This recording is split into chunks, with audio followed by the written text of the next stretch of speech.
Yotox anti-moustique mooy aar mag ak ndaw ci bépp matu-matu yoo am na booy piis ci rido yére ak moustiquaire ak booy diw ci yaram. Val d'Afrique moo leen di may seen journal de la santé.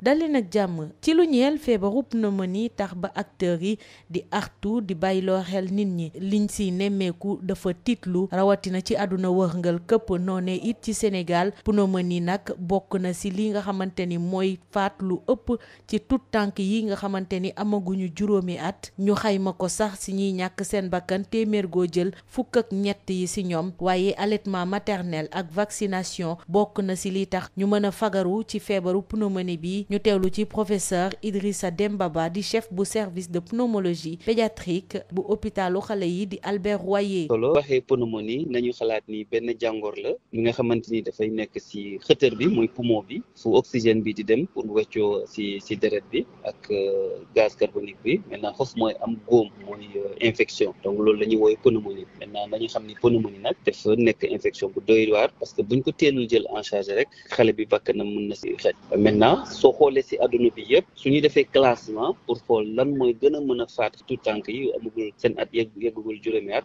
pneumonie moo nekk deuxième position après cause de décès yi nga xamante ni prématurité yi ak infection néonatale donc ça veut dire que pneumonie dafay gaaw a lor xale te mën na faat xale te sax soo xoolee données OMS yu mujj yi c'est vrai que tendance bi mu ngi wàññeeku mais wane na ni 740 000 enfants ci àdduna bi yëpp faatu nañu ci 2023 bi ngir pneumonie soo xoolee Sénégal ñun mënuñu xayma de façon exacte ñaata xale moo faatu du fait de la pneumonie mais données yu ñu am par rapport ak mortalité néonatale pneumonie effectivement 13% des causes de décès chez les enfants de 0 à 5 ans yi nga xam ne seen at yeggul juróomi at mais loolu dafa jege ci chiffre yu OMS di joxe ci àdduna bi mooy 14%.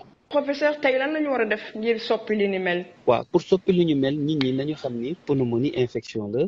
tey dañoo tuuti amuñu doole seen réserve moo seen kattan moo doyul donc su xale soo amee infection lan la koy def mooy yaram bi day tàng dënn bi day jóg day sëq day yàggee su toogee lu yàgg ñëwul hôpital rek day gën a loof xale bi day wàccu du nangu lekk te day dem sax ba soxla sauvetage mooy parfois mu soxla oxygène te nit ñi nag parfois malheureusement dañuy yéex a consulter dañuy bàyyi ba xale bi gën a sonn gën a loof pour dem hôpital te loolu il faut que ñu changer tendance boobu ak aussi nañu xam ni am na vaccin heureusement ak aussi ñu bàyyi xel ci nampal xale jox ko allaitement maternel jusqu'à 6 mois les mesures d'hygiène et aussi consulter très tôt voilà. jaajëfal naa leen ci déglu bi fii lañ koy ndax képpee dig daje ci beneen numéro.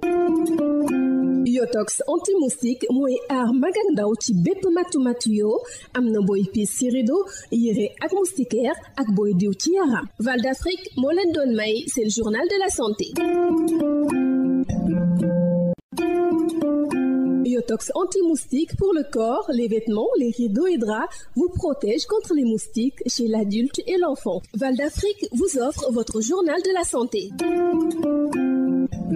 Bonjour, maladie de la pneumonie, les acteurs alertent. La situation est inquiétante aussi bien au niveau mondial qu'au Sénégal où la pneumonie fait partie des principales causes de décès chez les enfants de moins de 5 ans. Le taux de décès tourne autour de 13% et l'allaitement maternel et la vaccination sont les meilleurs moyens de prévention selon professeur Idrissa Demba Ba, chef du service de pneumologie pédiatrique de l'hôpital d'enfants Albert Royer. Au niveau mondial, on classe la pneumonie comme étant la deuxième cause de décès chez ces petits-enfants après la mortalité néonatale liée à la prématurité et aux infections néonatales. Et aussi, ce que nous avons remarqué, les statistiques de l'OMS qu'ils ont données estiment autour de 740 000 enfants qui décèdent de la pneumonie chaque année, n'est-ce pas, liée à cette infection respiratoire. Et ce qui représente 14% des causes de décès chez ces enfants. Parce que quand même, ces statistiques constituent ce qu'on appelle des indicateurs de santé. Maintenant, au Sénégal, nous n'avons pas les chiffres exacts du nombre de décès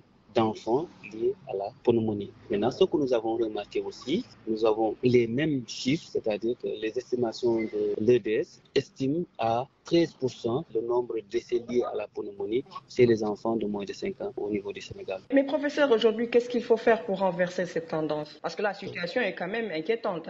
Oui, en fait, pourquoi on s'inquiète du fait de la pneumonie? C'est une infection qui peut être causée par des bactéries, dont le pneumocoque, mais également l'hémophilus ou le staphylocoque, parce que les enfants enfants sont très fragiles, ils sont très petits. Parfois, quand ils font une infection, si les gens ne viennent pas très vite à l'hôpital, ça peut rapidement se compliquer et nécessiter que l'enfant soit sous oxygène et tout ça. Donc, il y a ce facteur-là. Et aussi, les enfants, le système immunitaire n'est pas encore très performant. À côté de ça, il y a aussi des cas de malnutrition, l'anémie, il y a la pollution aussi. Tous ces éléments contribuent à ce qu'on appelle la survenue de ces infections, qui sont des infections très sévères, qui peuvent parfois emporter facilement un enfant. Mais heureusement, le traitement existe et des moyens de prévention existent. Donc, il s'agit de la vaccination contre le pneumocoque qui est déjà inclus dans le programme élargi de vaccination. Merci de nous avoir suivis. Rendez-vous est pris pour un nouveau numéro.